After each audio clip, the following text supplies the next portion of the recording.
Вы видели мобильные телефоны, которые находятся в наших карманах? Они могут стать одной из причин мучительного наказания в могиле. Потому что если ты приведешь вымышленный хадис, который прислали тебе на телефон, и ты в свою очередь переслал его другим, ты будешь нести ответственность того, кто привел ложь, которая распространилась по свету. А наказанием за него, просим Аллаха уберечь нас, может стать разрезание уголков его рта до самого затылка. Значит, пророк, мир ему и благословение Аллаха, упомянул, что есть вещи, бывшие не под силу понять даже сподвижникам, которые должны произойти в будущем. Более того, пророк, мир ему и благословение Аллаха, однажды в Медине поднялся на одну из крепостей и сказал: «Видите ли вы то, что вижу я? Как искушения проникают в ваши дома, подобно дождю с неба».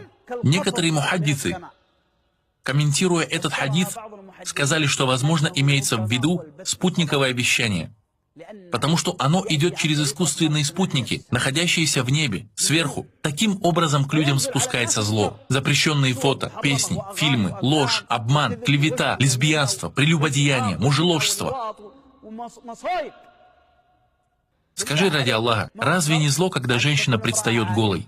Разве это не зло? Наличие целого канала, вещающего колдовство, целого канала, пропагандирующего атеизм, целого канала, который призывает к ширку, преданию сотоварищей, показывающего целый фильм, в котором от начала и до конца христиане входят в место, где находится крест, и просят у него благословения, в то время как наши домашние смотрят это. Разве это не зло? Даже назидание оставили. Почему мы оставили назидание? Он отвечает: «Я смотрю его по спутниковому каналу, я смотрю его в WhatsApp, я посмотрю его по воле Аллаха в Ютубе, там тоже скоро выйдет». Мы оставили даже путешествие к религии и проделывание пути из домов в мечети. Приходи на лекцию, будет лекция. Он говорит: «Я не нуждаюсь в лекции, я посмотрю ее завтра в Ютубе». Даже мечети оставили в бездействии. Никто не хочет присутствовать. Приходит один из шейхов, от которого сотрясалась земля. Знание, поклонение, сильная вера. Он приходит, а на его лекцию приходят всего 10 человек. Почему? Все они увидят твою лекцию в Ютубе.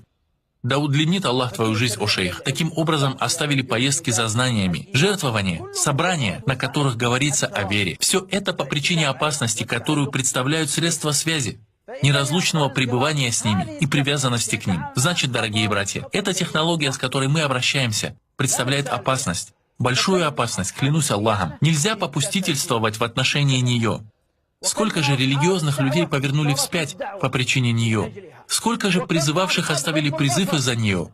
Сколько же тех, кто потуплял свои взоры от запретного? Если бы мы вывели кого-то сюда и потребовали у него на этом стуле поклясться Аллахом страшной клятвой, спросив: «Каким ты был сегодня?» Клянусь Аллахом, никто из нас не смог бы уберечь свой взор от просмотра запретного. И я сам первый среди вас по причине этих средств. Ты открываешь что-либо, чтобы поискать информацию по какому-то вопросу. Сразу же всплывает тебе какая-нибудь картинка. Мы не нуждаемся в этом. Однако интернет — это то, что заставило тебя увидеть это. Поэтому Хузайфа сказал: «Близко то время, когда на вас польется зло с неба, и оно достигнет даже Фаяфи». Люди спросили: «А что такое Фаяфи?» Он сказал: «Безводная земля».